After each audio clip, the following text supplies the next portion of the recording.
असम की पहाड़ियों में छुपे हुए उस गुप्त प्राचीन मंदिर में वह अघोरी घोर साधना में लीन था।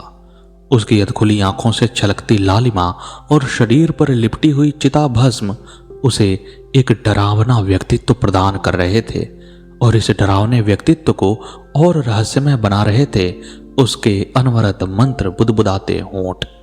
पूरे मंदिर में एक विचित्र सी शांति फैली हुई थी, मानो आवाज की लहरें वहां आने से भयभीत होकर भाग गई हों।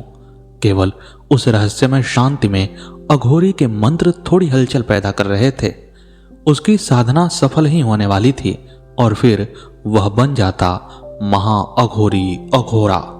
इस अघोरी की कहानी बड़ी विचित्र है, जिसने आगे चलकर 12 ब्रह्म हत्याएं की और फिर इन ब्रह्म हत्याओं के पाप को दूर करने के लिए 12 ज्योतिर्लिंगों की उपासना एवं उनके 12 यक्षिणियों की साधना की और उन्हें प्रसन्न भी किया। इस वीडियो में आपको अघोरा की पूरी कहानी के साथ साथ संक्षेप में 12 ज्योतिर्लिंगों की कहानी भी जानने को मिलेगी।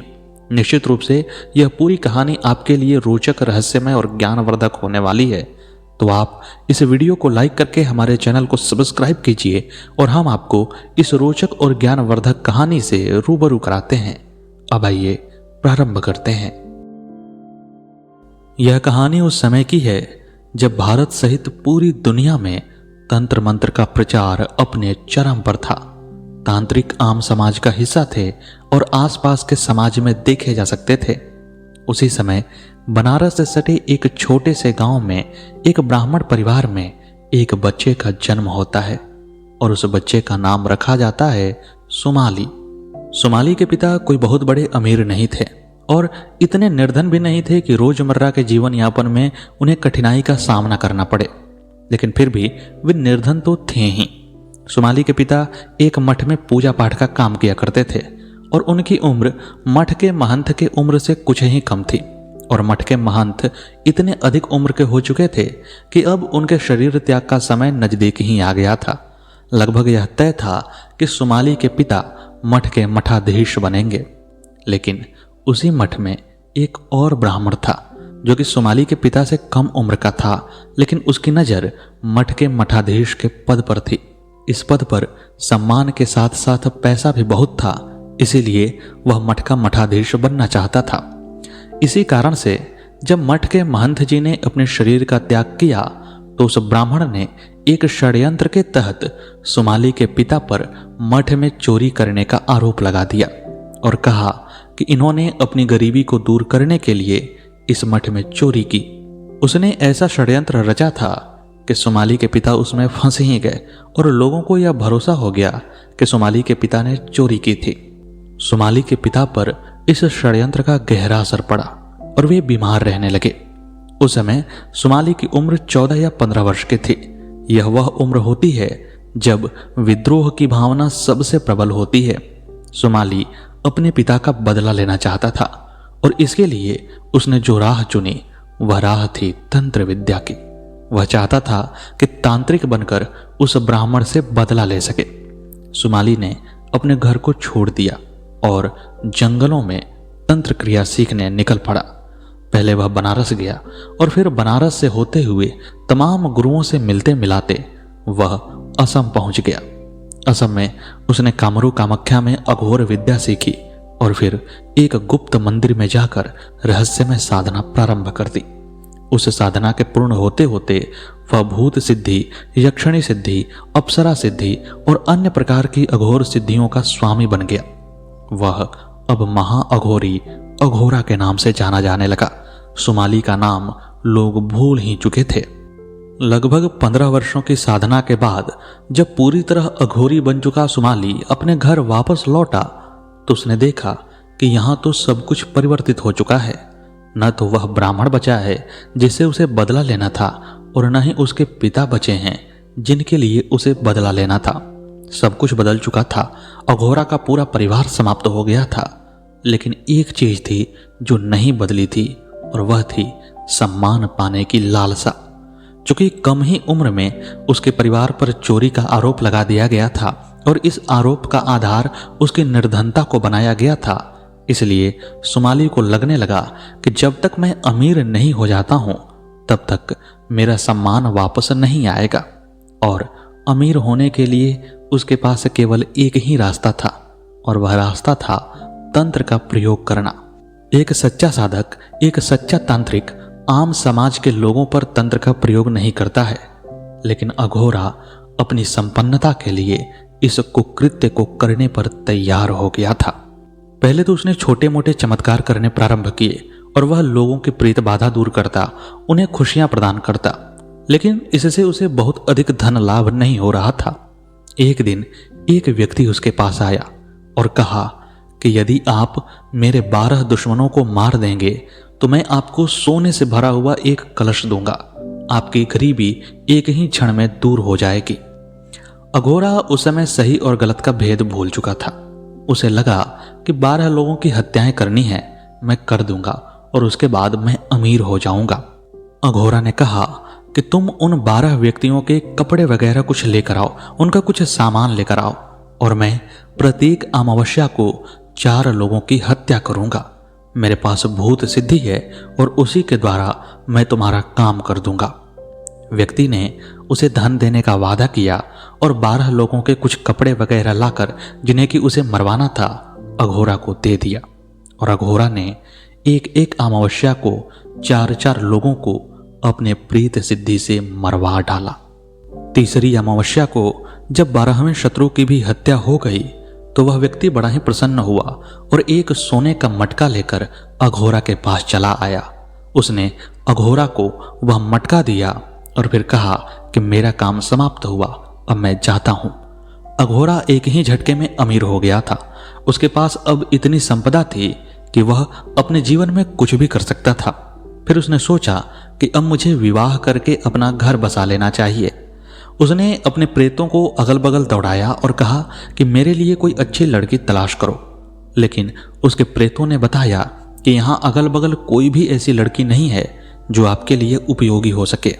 तब उसने सोचा कि मैं अप्सरा सिद्धि करूंगा और जब अप्सरा प्रसन्न हो जाएगी तो उससे विवाह कर लूंगा। यही सब सोचकर उसने 21 दिनों की प्रचंड अप्सरा साधना प्रारंभ कर दी। वह पहुंचा हुआ अघोरी था और उसके पास अब तो धन की भी कमी नहीं थी, इसीलिए 21 दिनों में उसने अप्सरा को सिद्ध कर लिया। अप्सरा उसके सामने प्रकट हुई और कहा कि तुम मुझसे क्या चाहते हो। इस पर अघोरा ने कहा कि तुम मेरी पत्नी बन जाओ, मैं तुम्हें पत्नी रूप में पाना चाहता हूं। इतना सुनते ही वह अप्सरा हंसने लगी और उसने कहा कि तुम्हारी क्षमता नहीं है कि तुम मुझे पत्नी बना पाओ, मैं इतने पापी व्यक्ति से क्यों शादी करूंगी। तब अघोरा ने पूछा कि क्या हुआ, मैंने क्या पाप किया है। इस पर अप्सरा ने बताया कि तुम्हारे ऊपर 12 ब्रह्म हत्याओं का श्राप लगा हुआ है, इसीलिए मैं तुम्हारी पत्नी नहीं बन सकती हूं। अगर मैं तुम्हारी पत्नी बनी तो मैं तुम्हारी अर्धांगिनी कही जाऊंगी और तुम्हारा आधा हिस्सा होने के कारण मुझे भी यह श्राप भोगना पड़ेगा। यह सुनकर अघोरा ने कहा कि लेकिन मैंने कब ब्रह्म हत्याएं की। तब उस अप्सरा ने अपनी शक्ति से उसके शरीर में 12 जगह कोढ़ दिखाया। अपने कोढ़ से उपजे हुए घावों को देखकर अघोरा परेशान हो गया और उसने पूछा कि मेरे शरीर में यह 12 घाव क्यों हैं और इनको समाप्त करने का क्या मार्ग है, मेरा यह पाप कैसे हुआ और यह कैसे समाप्त होगा। तब उस अप्सरा ने बताया कि जिस व्यक्ति ने तुमसे 12 हत्याएं करवाई थीं वह एक मठ का पुजारी था और उसने 12 लोगों की हत्याएं जो करवाईं वे 12 ब्राह्मण थे। वह व्यक्ति मठ का महंत बनना चाहता था, इसीलिए उसने तुमसे हत्याएं करवाईं। अब मठ की सारी संपत्ति, सारी सोना चांदी उसी के अधीन है और उन 12 ब्राह्मणों की हत्या प्रेत के माध्यम से करने के कारण तुम पर ब्रह्म हत्या का पाप पड़ा है और ये 12 घाव उभर आए हैं। तुम इनसे तभी मुक्त हो सकते हो जब साक्षात भगवान शिव तुम्हारी मदद करें। अघोरा रोने लगा। उसे अपनी गलती का एहसास हो गया। उसके मन में अपना पुराना इतिहास घूमने लगा कि किस तरह उसके पिता पर गलत आरोप लगाकर उन्हें चोर बनाया गया था और यहाँ पर अघोरा ने भी वही किया था। उसने तो उन 12 लोगों की हत्याएं ही कर डाली थी। उसके दुखों का कोई पारावार नहीं रहा। उसने रोते हुए अप्सरा से कहा कि मेरी पाप मुक्ति का और क्या उपाय है। तब उस अप्सरा ने कहा कि तुम्हें 12 ज्योतिर्लिंगों के दर्शन करते हुए वहां पर साधनाएं करनी होंगी। उन साधनाओं के द्वारा तुम्हें 12 यक्षिणियों को अलग अलग प्रसन्न करना होगा और वे यक्षिणियां ही तुम्हें पाप से मुक्त करेंगी। अप्सरा की बात को सुनकर अघोरा ने 12 ज्योतिर्लिंगों की यात्रा प्रारंभ की और जिस पहले ज्योतिर्लिंग के पास वह गया वह था सोमनाथ का ज्योतिर्लिंग। गुजरात प्रांत के कठियावाड़ क्षेत्र में समुद्र के किनारे सोमनाथ नाम का विश्व प्रसिद्ध ज्योतिर्लिंग स्थापित था। यह क्षेत्र प्रभास क्षेत्र के नाम से जाना जाता है। यहीं पर भगवान श्री कृष्ण ने जरा नामक व्याध के बाण को निमित्त बनाकर अपनी लीला का संवरण किया था। जब अघोरा वहां पर पहुंचा तो वहां के महंत ने अघोरा को भगवान सोमनाथ की कहानी सुनाई। उन्होंने बताया कि पुराणों के अनुसार प्रजापति दक्ष की माता पार्वती के अलावा 27 कन्याएं थीं। उन 27 कन्याओं का विवाह चंद्रमा के साथ हुआ, लेकिन चंद्रमा उनमें से एक कन्या रोहिणी को अधिक प्रेम किया करते थे। उन अन्य कन्याओं ने यानी कि 26 कन्याओं ने अपने पिता दक्ष के पास जाकर इसकी शिकायत की। पहले तो प्रजापति दक्ष ने चंद्रमा को समझाने का प्रयास किया, लेकिन चंद्रमा रोहिणी को छोड़कर किसी की तरफ भी ध्यान से देखते भी नहीं थे। तब प्रजापति दक्ष ने चंद्रमा को शाप दिया कि तुम्हारा क्षय हो जाएगा, तुम्हारा शरीर नष्ट हो जाएगा।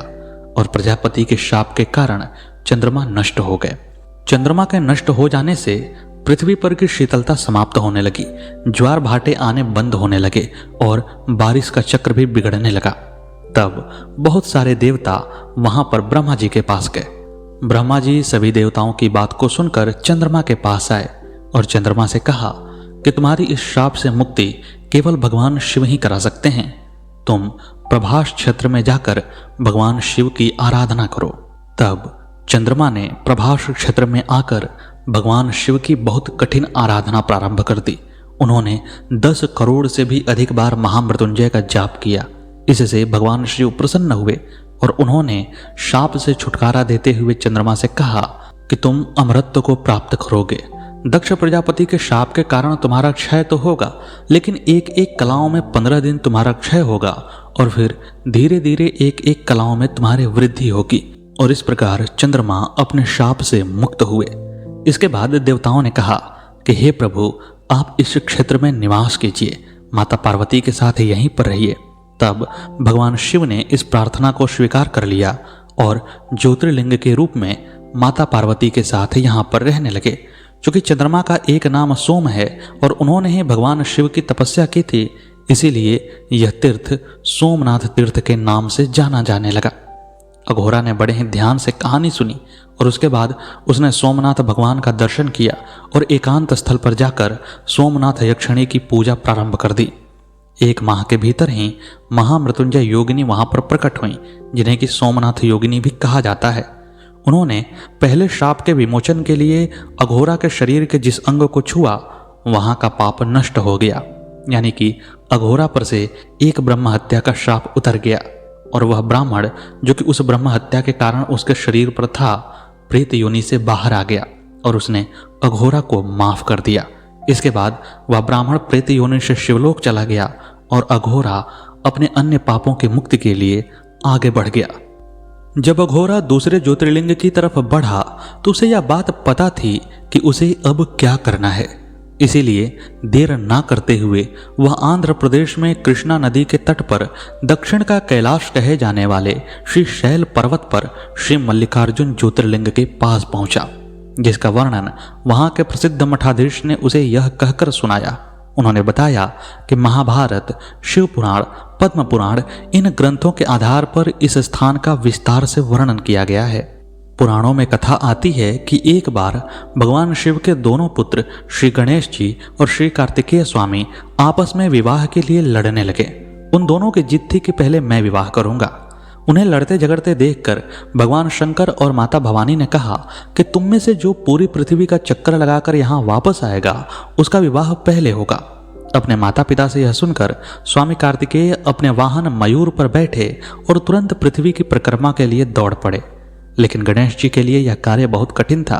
एक तो उनका शरीर भारी और दूसरा उनका वाहन चूहा।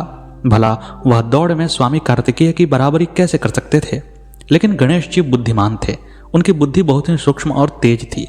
उन्होंने शास्त्र के अनुसार, जिसमें कि लिखा हुआ है, पितृश्च पूजनम कृत्वा प्रक्रांति च करोति यः तस्य वै पृथ्वी जन्यम फलम भवते निश्चितम, यानी कि अपने माता और पिता की परिक्रमा करना पृथ्वी की परिक्रमा करने के बराबर ही फल देता है।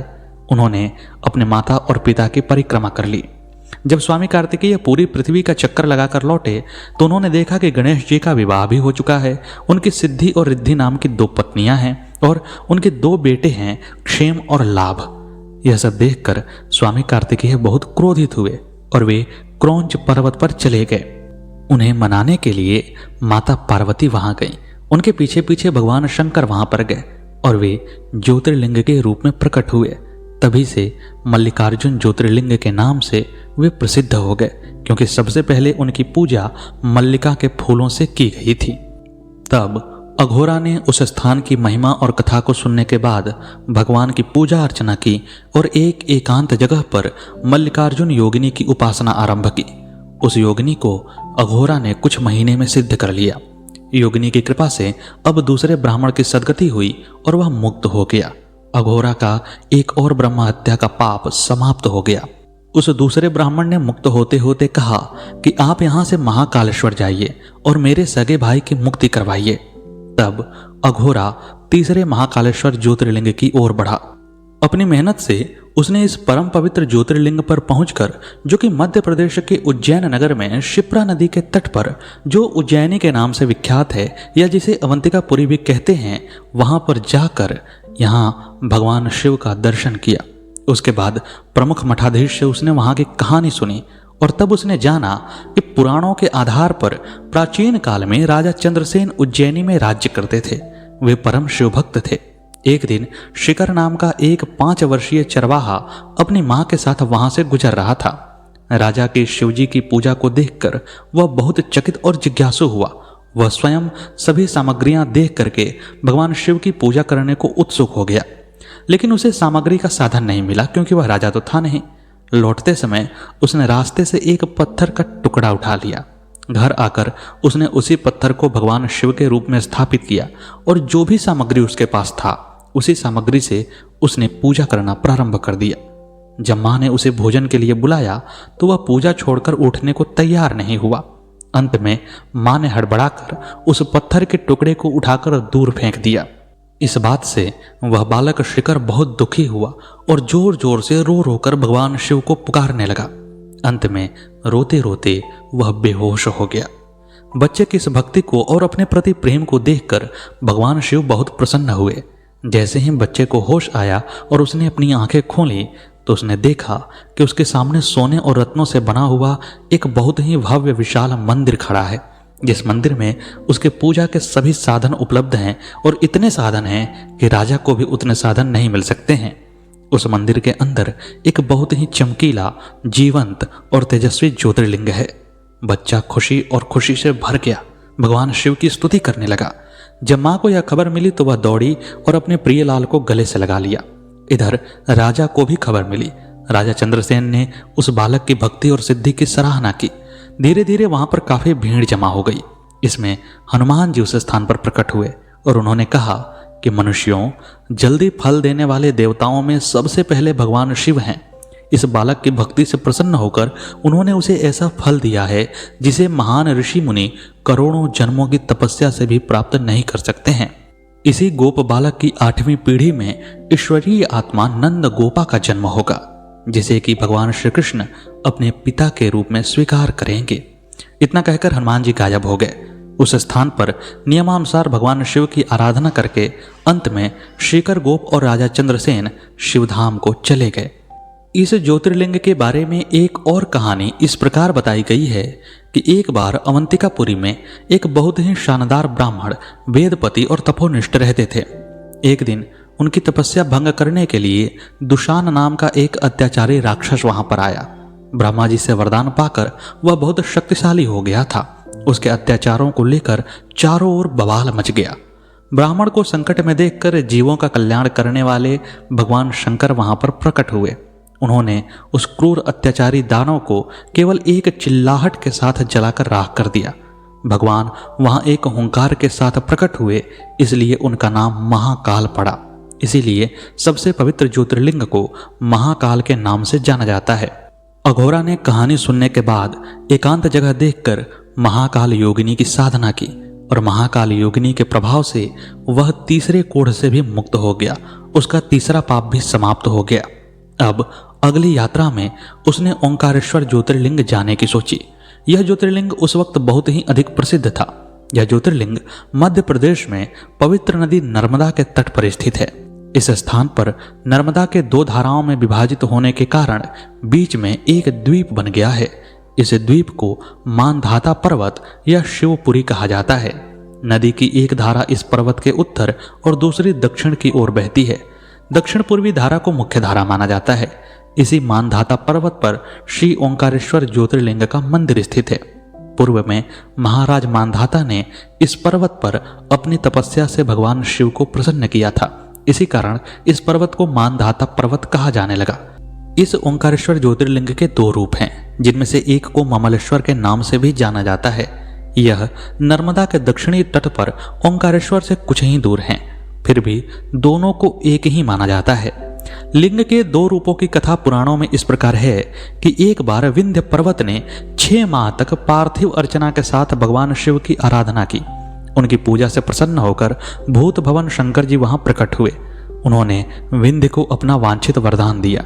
विंध्याचल के आशीर्वाद के अवसर पर कई ऋषि मुनि भी वहां पहुंचे। उनके अनुरोध पर शिव जी ने ओंकारेश्वर नाम के अपने लिंग को 2 भागों में विभाजित किया। एक का नाम ओंकारेश्वर और दूसरे का नाम ममलेश्वर या अमलेश्वर था। दोनों लिंग अलग अलग होते हुए भी, दोनों लिंगों का स्थान भी अलग अलग होते हुए भी दोनों की शक्ति और रूप एक ही माने जाते हैं। शिव पुराण में इस ज्योतिर्लिंग की महिमा का विस्तार से वर्णन है और नर्मदा नदी में नहाने का पुण्य भी बताया गया है। अघोरा ने नर्मदा की पुण्यमयी धारा में स्नान किया और भगवान शिव का दर्शन किया। फिर वहां पर योगिनी साधना के द्वारा उसने अपने चौथे पाप को भी समाप्त कर लिया और फिर वह आगे बढ़ गया। अघोरा का अगला पड़ाव केदारेश्वर नाथ मंदिर था, लेकिन मध्य प्रदेश से केदारनाथ की दूरी बहुत अधिक थी। सामान्य रूप से वहां जाने में उसे बहुत अधिक समय लगता। तब उस अघोरा ने ओंकारेश्वर योगिनी से प्रार्थना की कि उसे केदारनाथ पहुंचा दिया जाए। ओंकारेश्वर योगिनी ने अपनी सिद्धि के बल पर तत्काल ही अघोरा को केदारनाथ पहुंचा दिया। यह ज्योतिर्लिंग पर्वतराज हिमालय की केदार नामक चोटी पर स्थित है। पुराणों और शास्त्रों में केदारेश्वर ज्योतिर्लिंग की महिमा का बार बार वर्णन किया गया है। इस चोटी के पश्चिमी भाग में पुण्यमयी मंदाकिनी नदी के किनारे केदारेश्वर महादेव का बड़ा ही सुंदर और प्रसिद्ध मंदिर है। यहाँ के मठाधीश ने अघोरा को यह कहानी बताई कि भगवान नर और नारायण ने भगवान शिव को प्रसन्न करने के लिए इस जगह पर तपस्या की थी। जब भगवान शिव प्रसन्न हुए तो नर और नारायण ने लोक कल्याण के लिए उनसे यहीं पर बस जाने के लिए कहा और तब देवाधिदेव महादेव जी ने अपने ज्योतिर्लिंग स्वरूप को यहाँ स्थापित किया। केदार नाम की एक योगिनी की शक्ति और साधना करने पर अघोरा ने उसे प्रसन्न कर लिया और फिर एक और ब्राह्मण की मुक्ति करवाई। इस प्रकार केदार नाम की योगिनी ने उन्हें अब भीमाशंकर ज्योतिर्लिंग की यात्रा करने को कहा। अब अघोरा उस स्थान के लिए निकल पड़ा जो वर्तमान में पुणे से लगभग 100 किलोमीटर दूर सह्याद्री की पहाड़ी पर स्थित था। योगिनी ने अपनी शक्ति से उसे वहां पर पहुंचा दिया। इस ज्योतिर्लिंग पर पहुंचकर अघोरा को यहाँ के प्रसिद्ध कथा का ज्ञान हुआ।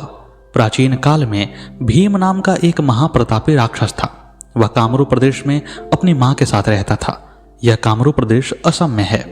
वह महाबली राक्षस रावण के भाई कुंभकर्ण का पुत्र था, लेकिन उसने अपने पिता को कभी नहीं देखा था क्योंकि होश संभालने से पूर्व ही कुंभकर्ण का वध भगवान श्री राम ने कर दिया था।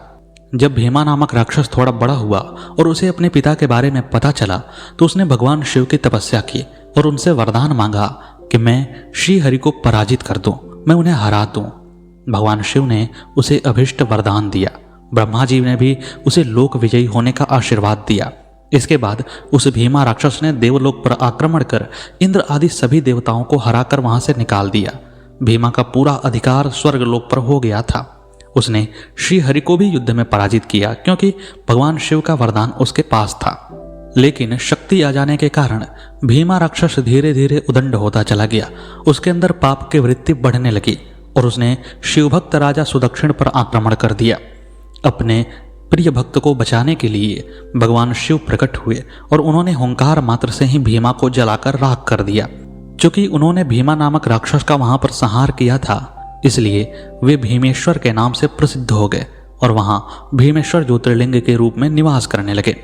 यहाँ पर एक एकांत स्थान देखकर अघोरा ने भीमा नामक योगिनी की तपस्या की। भीमा योगिनी जब प्रसन्न हुई तो अघोरा का एक और पाप समाप्त हो गया और भीमा योगिनी ने उसे काशी विश्वनाथ के पास पहुंचा दिया। काशी विश्वनाथ में जाने पर अघोरा ने वहां की महिमा की कहानी सुनी। वहां पर उसे पता चला कि पुराणों के अनुसार एक बार माता पार्वती ने भगवान शिव से कहा था कि आप पर्वत पर रहते हैं, यह मेरे पिता का घर है, ससुराल में आपका रहना मुझे अच्छा नहीं लगता है, आप मुझे अपने स्थान पर ले चलिए। तब भगवान शिव ने अपने त्रिशूल के ऊपर काशी नगरी की स्थापना की और माता पार्वती के साथ वहीं पर निवास करने लगे। यह भगवान शिव का अपना घर है और इसीलिए ऐसा माना जाता है कि काशी विश्वनाथ में आ जाने के बाद, काशी में आ जाने के बाद सबकी मुक्ति हो जाती है और जो काशी में परम धाम को प्राप्त होता है वह निश्चित रूप से शिवलोक जाता है। काशी अघोरियों का गढ़ रहा है और अघोरा का घर भी यहाँ से थोड़ी ही दूर पर था। यहाँ पर अघोरा ने विश्व योगिनी नामक योगिनी की तपस्या की, उस योगिनी को प्रसन्न किया और उससे अपने एक और पाप का समापन करा लिया। उसके बाद उस योगिनी ने अघोरा को त्र्यंबकेश्वर ज्योतिर्लिंग के पास पहुंचा दिया। यह ज्योतिर्लिंग महाराष्ट्र प्रांत में नासिक से 30 किलोमीटर दूर पश्चिम में स्थित है। त्र्यंबकेश्वर ज्योतिर्लिंग की कहानी हमने माता अहल्या वाली वीडियो में पूरे विस्तार से बताई हुई है। वास्तव में अघोरा ने जो यहाँ की कहानी सुनी उसके अनुसार एक बार माता अहल्या और गौतम ऋषि से वहाँ के आसपास के ब्राह्मण बड़े ही क्रोधित हो गए और उन्होंने षड्यंत्र पूर्वक गौतम ऋषि पर गौ हत्या का शाप चढ़ा दिया था। गौतम ऋषि ने इस शाप को हटाने के लिए भगवान शिव की पूजा अर्चना की। तब भगवान शिव ने बताया कि तुमने यह पाप किया ही नहीं है। इस पर उन्होंने कहा कि आप यहीं पर निवास कीजिए। शिवजी ने कहा था कि मैं ब्राह्मणों का विनाश कर दूंगा। तब गौतम ऋषि, जो कि एक ऋषि थे, क्षमा के मूर्ति थे, उन्होंने भगवान शिव से कहा कि ऐसा करने की कोई आवश्यकता नहीं है, बल्कि आप उनकी भलाई के लिए यहाँ पर निवास कीजिए। और वे त्र्यंबकेश्वर महादेव के रूप में वहां पर निवास करने लगे। आपको यह पूरी कहानी हमारी माता अहल्या वाली वीडियो में उपलब्ध हो जाएगी, आप वहां पर सुन सकते हैं। यहाँ पर पहुंचकर अघोरा ने त्र्यंबकी नामक योगिनी की साधना की, लेकिन उस साधना में उससे कुछ त्रुटि हो गई, जिसके कारण अघोरा का पूरा शरीर जलने लगा। उसका शरीर रोग से ग्रसित हो गया। तब उस योगिनी ने ब्रह्म हत्या के पाप से उसे मुक्त कराने के बाद कहा कि अपने शरीर के इस नए रोग से मुक्ति के लिए तुम वैद्यनाथ जाओ। वैद्यनाथ जाने पर तुम्हारी मुक्ति हो जाएगी। और यह कहकर योगिनी ने उसे वैद्यनाथ धाम के पास पहुंचा दिया। अब तक अघोरा को 8 ब्रह्म हत्याओं के पापों से मुक्ति मिल चुकी थी। 9वें ज्योतिर्लिंग के दर्शन करने के लिए वह वैद्यनाथ धाम पहुंचा। यह स्थान झारखंड प्रांत में संथाल परगना के दुमका नामक जिले में पड़ता है। यहाँ की कहानी है कि एक बार राक्षस राज रावण ने हिमालय पर जाकर भगवान शिव के दर्शन पाने के लिए घोर तपस्या की। अपना एक एक सर काटकर भगवान शिव को अर्पित कर दिया। भगवान शिव रावण पर बहुत प्रसन्न हुए और वे रावण को वरदान देना चाहते थे। रावण ने कहा कि आप ज्योतिर्लिंग के रूप में मेरे लंका में निवास कीजिए। और उसके बाद भगवान शिव ने उसे अपने ही स्वरूप का ज्योतिर्लिंग प्रदान कर दिया। रावण वह लेकर अपने पुष्पक विमान से लंका आने लगा। यदि भगवान शिव का वह ज्योतिर्लिंग लंका में स्थापित हो जाता तो रावण को फिर कोई मार नहीं सकता था। इसीलिए देवताओं ने एक षड्यंत्र रचा। माँ गंगा रावण के नाभि में प्रवेश हो गई और भगवान विष्णु एक चरवाहा का रूप लेकर वहां नीचे टहलने लगे। रावण को बहुत ही तेज लघुशंका लगी। अपने पुष्पक विमान से वह नीचे उतरा और आसपास देखने लगा कि वह शिवलिंग किसे दे, क्योंकि भगवान शिव ने उसके सामने एक शर्त रख दी थी कि तुम रास्ते में कहीं भी मुझे जमीन पर रख दोगे, मैं वहीं पर स्थापित हो जाऊंगा। पास ही में भगवान विष्णु एक चरवाहा के रूप में वहां पर विचर रहे थे। रावण ने सोचा कि यह सामान्य चरवाहा है। उसने अपने रोबीले आवाज में उसे बुलाया और कहा कि ए चरवाहे, मैं राक्षसों का राजा रावण हूं, पूरी पृथ्वी का स्वामी हूं। चाहे तुम मर जाना, लेकिन इस शिवलिंग को धरती पर मत रखना। मैं जल्द ही वहां से वापस आऊंगा। उसके बाद रावण लघुशंका करने लगा। चूंकि माता गंगा उसके गर्भ में थी, इसलिए उसकी लघुशंका बहुत देर तक चली और तब तक भगवान विष्णु ज्योतिर्लिंग को वहीं पर रखकर गायब हो गए थे। जब रावण वापस आया तो वहां पर उसने देखा कि भगवान शिव स्थापित हो चुके हैं। रावण उन्हें उठाने का बहुत प्रयत्न करता है, लेकिन भगवान शिव उठ नहीं सके। तब रावण ने क्रोध में भरकर उन्हें धरती में दबा देना चाहा और अंगूठे से भगवान शिव को दबा दिया। भगवान शिव का वह ज्योतिर्लिंग धरती में कुछ नीचे तक गड़ गया और आज भी उस ज्योतिर्लिंग के ऊपर अंगूठे का निशान देखा जा सकता है। कहते हैं कि आगे चलकर जो भी गांव में उस सुनसान में चरने के लिए आती, वे भगवान शिव के ऊपर स्वतः ही अपना दूध चढ़ाने लगती। एक चरवाहा ने जब यह देखा तो उसे लगा कि भगवान शिव का यह लिंग उसके दूधों की चोरी कर रहा है। उसने नियमित रूप से उस लिंग पर डंडे मारना प्रारंभ कर दिया। वह रोज डंडे मारता और उसके बाद ही खाना खाता। एक दिन गलती से वह डंडे मारना भूल गया और खाने पर बैठ गया, लेकिन जैसे ही वह पहला कौर अपने मुख में डालना चाहता था, उसे याद आया कि मैंने आज डंडे तो मारा ही नहीं, और वह भगवान के पास पहुंचा। जो ही उसने डंडा मारने के लिए डंडा उठाया, भगवान शिव वहां पर प्रकट हुए। क्योंकि वह चरवाहा नित्य प्रति भगवान को याद करता था, नियम से उनके पास आता था। भगवान शिव ने उसे चरवाहे को दर्शन दिया और उसी के नाम पर अपना नाम रखा वैद्यनाथ, और यह ज्योतिर्लिंग वैद्यनाथ ज्योतिर्लिंग के नाम से प्रसिद्ध हो गया। पुराणों में बताया गया है कि जो व्यक्ति इस ज्योतिर्लिंग के दर्शन करता है, उसे सभी पापों से मुक्ति मिल जाती है। अघोरा ने यहाँ वैद्य योगिनी की उपासना करनी प्रारंभ कर दी। 21 दिन की घोर उपासना के बाद योगिनी ने दर्शन दिए और उसे एक दिव्य पारद गुटका दी, जिससे किसी का भी इलाज किया जा सकता था। पहले तो उसने उस गुटके से अपना ही इलाज किया और फिर योगिनी ने कहा कि तुम अब नागेश्वर धाम जाओ, जो कि अघोरा का 10वां धाम था। भगवान शिव का यह प्रसिद्ध ज्योतिर्लिंग गुजरात प्रांत के द्वारिकापुरी से लगभग 17 मील की दूरी पर स्थित है। शास्त्रों में इस पवित्र ज्योतिर्लिंग के दर्शन का बड़ा ही महिमा मंडन किया गया है।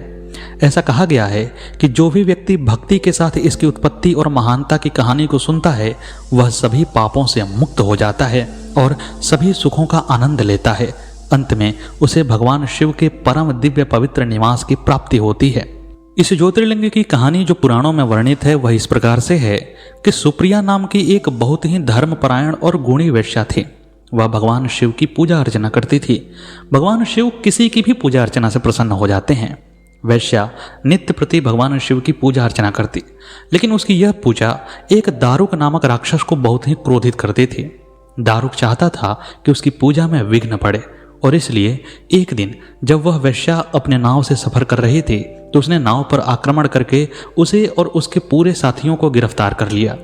वैश्या जेल में ही भगवान शिव की पूजा करने लगी। अपने नियम के अनुसार वैश्या ने समाधि लगाया तो दारुक के क्रोध का ठिकाना नहीं रहा।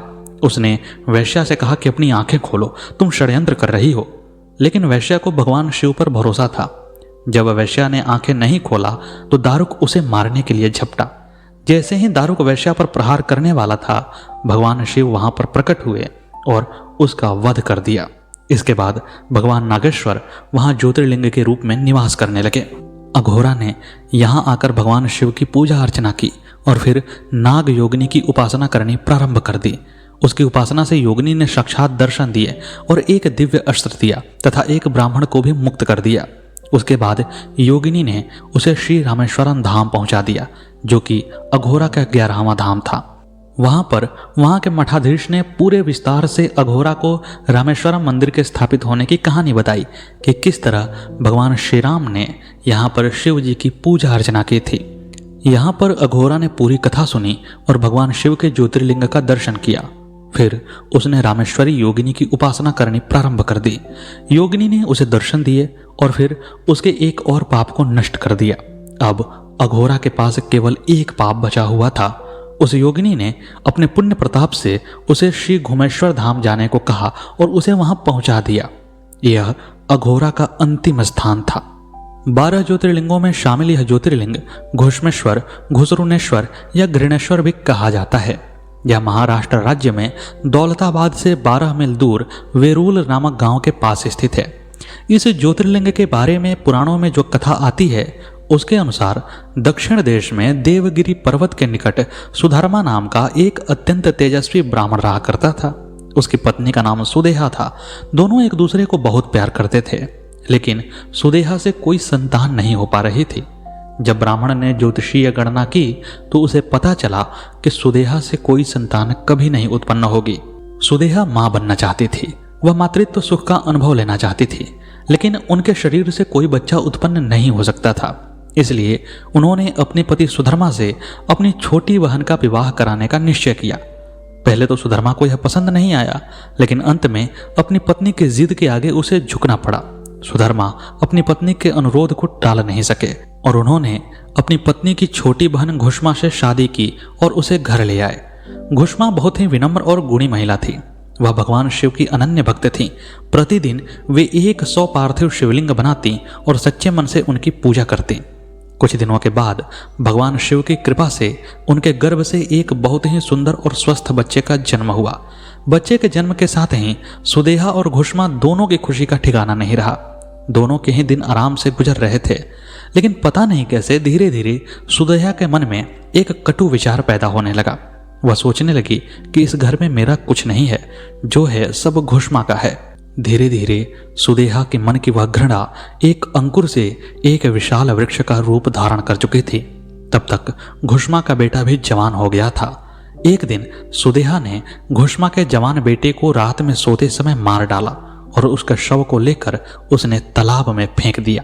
यह वही तालाब था जहां पर घुष्मा प्रतिदिन पार्थिव शिवलिंग को प्रवाहित करती थी। सुबह जब इस बात का पता चला तो पूरे घर में कोहराम मच गया। सुधर्मा, जो कि उस बेटे का पिता था, और उस बेटे की पत्नी यानी कि सुधर्मा की बहू, दोनों ही सिर पीट पीट कर फूट फूट कर रोने लगे। लेकिन घुष्मा हमेशा की ही तरह भगवान शिव की पूजा में तल्लीन थी, मानो कुछ हुआ ही न हो।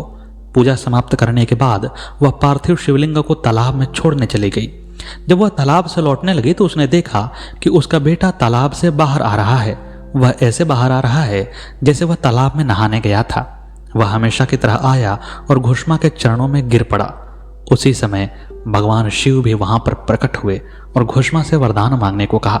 इस पर उसने कहा कि मेरी बहन को इस जघन्य अपराध से हुए पाप से मुक्त कर दिया जाए, उसे क्षमा कर दिया जाए, क्योंकि मैंने अपना पुत्र वापस पा लिया है और उसके मन में जो भी कटुता है वह समाप्त कर दिया जाए।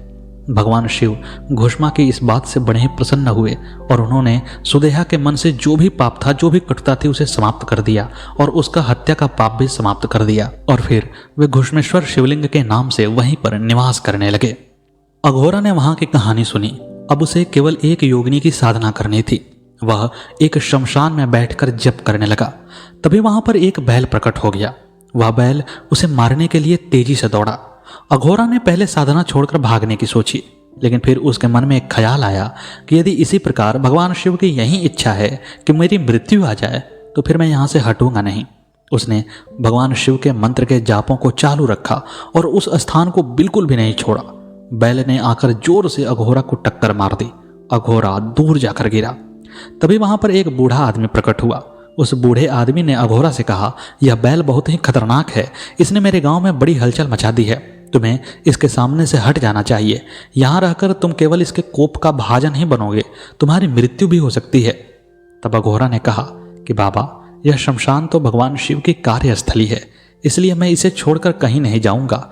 मैं अपना जाप यहीं बैठकर पूरा करना चाहता हूं। तब बाबा ने कहा, ठीक है, अगर तेरी मृत्यु हो गई तो तू कैसे अपने लक्ष्य को प्राप्त करेगा।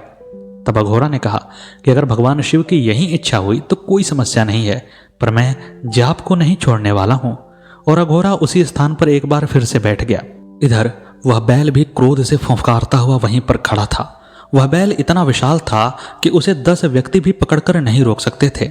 बैल ने एक बार फिर से क्रोध में भरकर अघोरा को टक्कर मार दी। इस बार अघोरा और दूर जाकर गिरा। उसके शरीर से खून निकलने लगा, लेकिन फिर भी वह उठकर आया और घायल शरीर के साथ ही उसी स्थान पर बैठकर जप करने लगा। इसके बाद 2-3 बार ऐसा हुआ। शक्तिशाली बैल जोर से उसे मारता और वह अघोरा किसी भी तरह उठकर वापस अपने स्थान पर आ जाता। धीरे धीरे अघोरा को लगने लगा कि उसे ब्रह्म हत्या के पाप से पूर्ण रूप से मुक्ति नहीं मिल सकती है। भगवान शिव उसे मुक्त नहीं करना चाहते हैं, वह उसे मारना चाहते हैं। इसीलिए उसने भी अपने मन में यह निश्चय कर लिया कि अब यदि मृत्यु भी आएगी तो मैं हटूंगा नहीं। तब तक बैल ने उसे एक जोरदार टक्कर मार दी। अघोरा बेहोश हो गया। लेकिन जब अघोरा को होश आया तो उसने अपने सामने बैल को खड़ा पाया। बैल कहने लगा कि तुम्हारी जैसी भक्ति मैंने आज तक नहीं देखी है। मेरी सींग और मेरी टक्कर से भी तुम नहीं डरे। अब तुम्हारे पापों से मुक्ति का समय आ गया है। यहाँ पर कोई यक्षिणी नहीं आएगी, बल्कि मैं भगवान शिव का एक सेवक तुम्हें तुम्हारे पापों से मुक्त करता हूँ। और यह कहकर उस बैल ने एक मनुष्य का रूप धारण कर लिया और अघोरा के शरीर को छुआ। अघोरा के शरीर से पूरी तरह से कोढ़ का वह घाव समाप्त हो गया। वह 12वां ब्राह्मण भी मुक्त होकर शिवलोक चला गया। अघोरा अब ब्रह्म हत्या के पापों से पूरी तरह मुक्त था। उसने अपने पूरे जीवन को भगवान शिव के लिए अर्पित कर दिया और उसने निश्चय किया कि अब वह तंत्र का प्रयोग नहीं करेगा। फिर अघोरा एक परम शिवभक्त हुआ और अपने जीवन को पूरी तरह से जी करके भगवान शिव के धाम को चला गया। मित्रों, यदि आपने इस कहानी को पूरी तरह सुना है तो निश्चित रूप से आपको इस कथा के श्रवण का फल मिलेगा। भगवान शिव की कथा के श्रवण का फल तो सबको मिलता है, और यदि आप चाहते हैं कि यह फल अन्य लोगों को भी मिले तो आप इस कहानी को अन्य लोगों के साथ शेयर जरूर कीजिए। कैसी लगी आपको यह कहानी कमेंट बॉक्स में जरूर बताइएगा। मिलते हैं अगले वीडियो में अगली प्रस्तुति के साथ। तब तक के लिए नमस्कार।